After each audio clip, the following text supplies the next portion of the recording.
Hello Scorpio, thank you for joining me for your weekly forecast for week commencing the 8th of October for the Sun or the Ascendant. Mercury is going to join you midweek, and that's going to give you a much greater sense of being close to where you want to head around some key aims, because there is, at the start of this week and on the back of the new moon, quite a big focus on the more psychological, reflective part of your situation. But this new moon is going to square up to your modern ruler of Pluto. Venus, of course, in your sign continues to track backwards, and that's in a square with Mars, your traditional ruler. So your two guiding lights are very influential this week. All this suggests that something could come out into the open this week that you may find a little bit tender. It's possible that someone's going to press you about an attitude or approach or way of being that you have that you're not quite so aware of. But then equally, it may be you who's about to surprise someone by the conviction and the intensity of how you get your message across, especially if it's been something that's been bubbling away inside of you for some while. Of course, Venus going backwards in your sign is generally making you think a lot more about how you interact with people, how people view you, even how you present yourself around your clothes and hair and general fashion sense. But equally, on the back of this new moon is the role of Neptune, which distorts but delights in equal measure. For you, it's in a very positive location, but I think when it comes to your love life, your hunches may be a bit out of kilter. So wait until later this week. The reason being, Scorpio, is then Mercury connects with Saturn in a very productive way.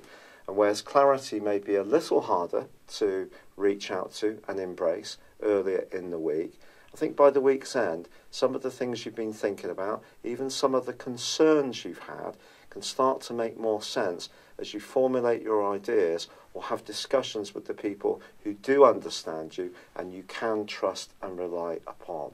It's been a real pleasure being with you. I'd love it if you would like or comment on this video, or if you've yet to do so, please do subscribe to this channel. Thank you. Hello Scorpio, thank you for joining me for your monthly forecast for October for the Sun or the Ascendant. Welcome. This month begins with the Sun and Mercury locked away in a tender part of your scope, the 12th house. This is about the more subconscious side of ourselves. It's about the more spiritual area. It can be about reflection, meditation, healing, anything to do with learning about ourselves at a deeper level, which you have a natural inclination for anyway.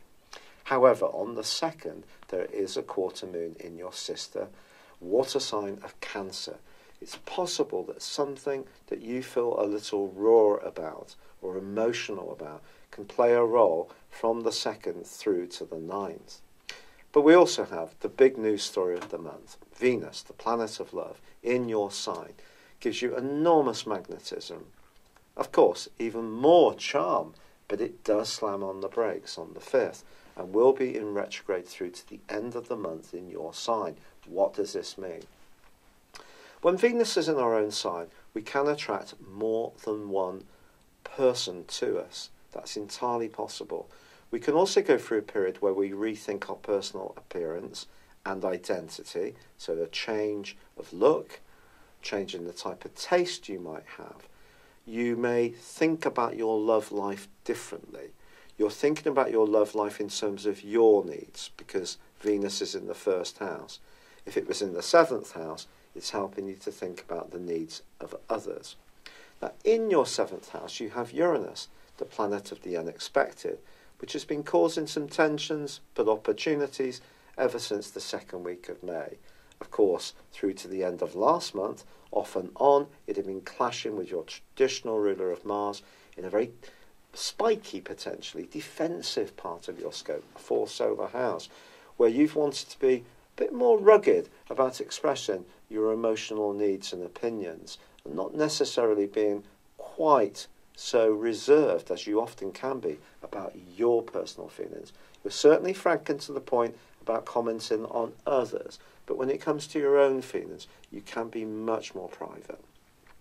Now, Venus and Mars are clashing in the first 2 weeks of this month, so it's not just this retrograde. What does this mean? Mars in the 4th house is about family, emotions, home. Venus in your sign is about you. Finding a balance between those two areas, between the feminine and masculine sides of your personal expression, is the key, but also how you're receiving information from others. Now, on the 10th of this month, Mercury moves into your sign, and I think that's going to be a real asset, because Mercury in the 12th house can make us a little bit anxious. It can see us circulating ideas and not checking them, so it can lead to sort of thinking things down a little bit. Once it moves into your sign, you can move into the present more. You're expressing your thoughts more lucidly. It can help to overcome some of the slowdown of energy that Venus retrograde will create. But on the 10th of this month, on the 9th of this month, we have the new moon. Mercury moves on the 10th. But on the 9th, that new moon is highly complex. The new moon in the 12th solar house is probably one of the tenderest of all the new moons, because even though it's about fresh starts or really trying to pursue the things that we feel will bring us greater happiness and contentment around our emotional life, the moon's about receptiveness. Obviously, the moon in the 12th house can see us feel a bit isolated, cut off from people, bottling things up a little bit potentially. And this new moon squares up with your modern ruler of Pluto, which is in a very powerful position, the 3rd house. Been there since 2008. In that time, you've probably got yourself much more active in your mind or your body, just depends, or the way you've engaged with the world has become more intense.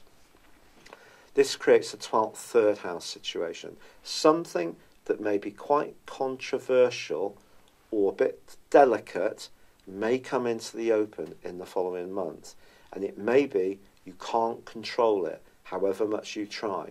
Then again, it could be you who's pushing something into the open that those around you have been resistant to you. Just depends on your completely unique situation.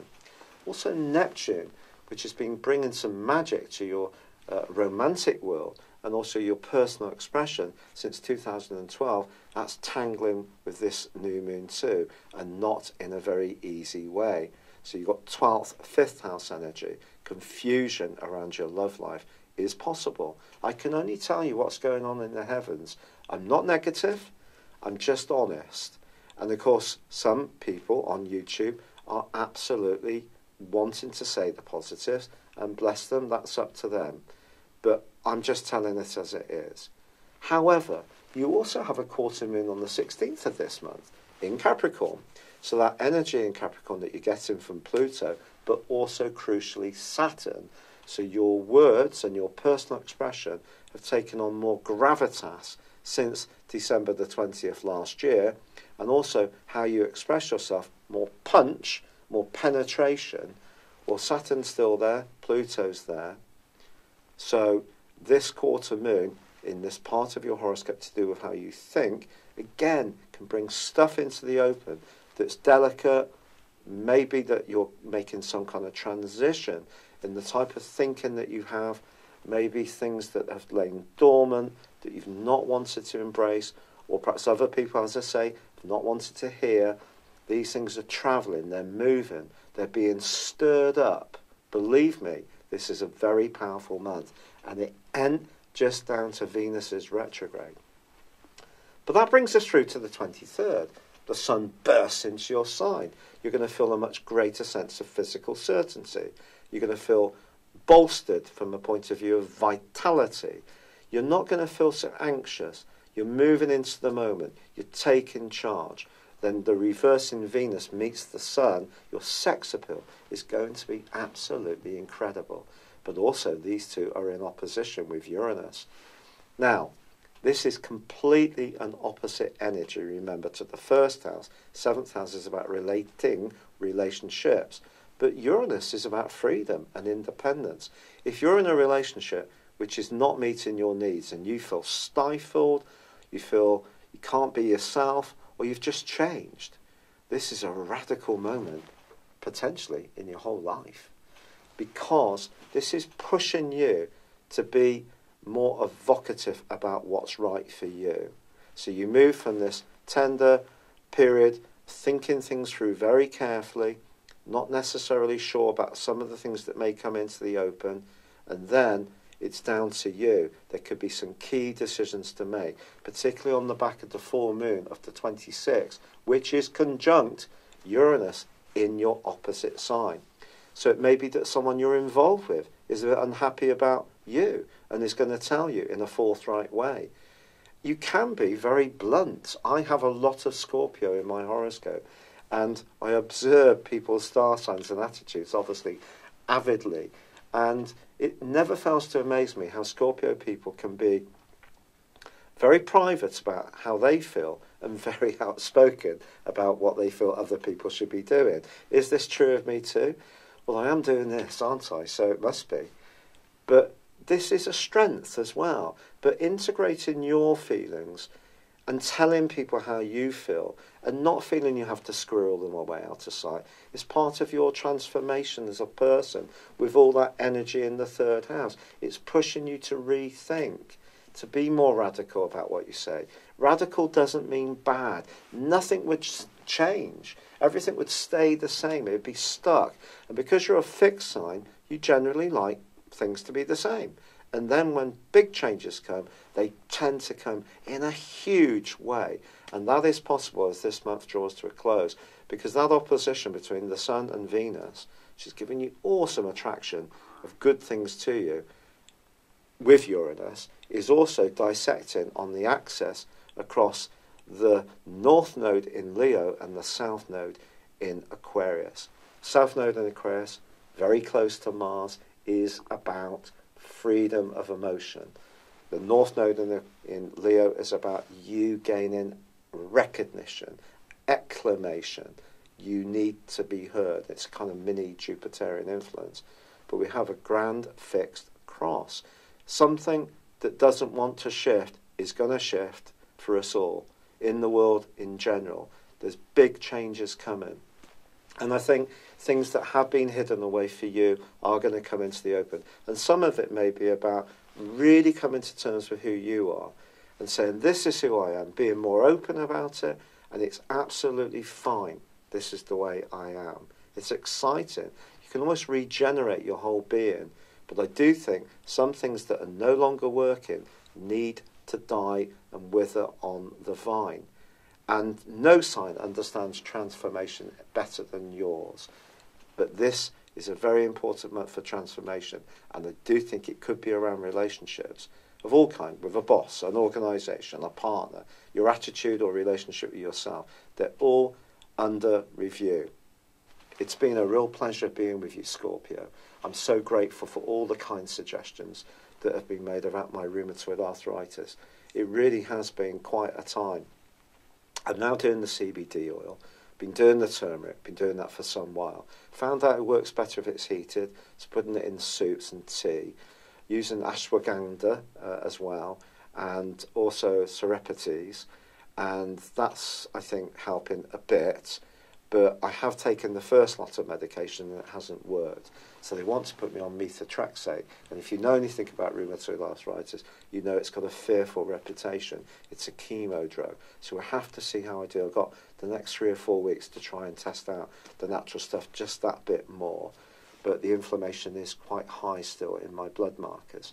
But I'm so grateful for all your support. And it means so much. I'm sorry this video is late yet again. And I will endeavour to do better next time. But for now, good luck and goodbye. Hello, thank you so much for watching my video. I'd love you to join me at my Horoscope Ace app. You can find this at www.horoscope-ace.com. You can use it through Android, iOS, Apple or Facebook. Check out your ascendant or your moon sign, or download your free birth chart. There's all your favourite videos, plus there are daily, weekly, monthly and yearly horoscopes for general, love, Chinese and Indian astrology. If your passion is tarot, there's my brilliant 3-card money or love tarot readings too. And it's all there at www.horoscope-ace.com. Thank you.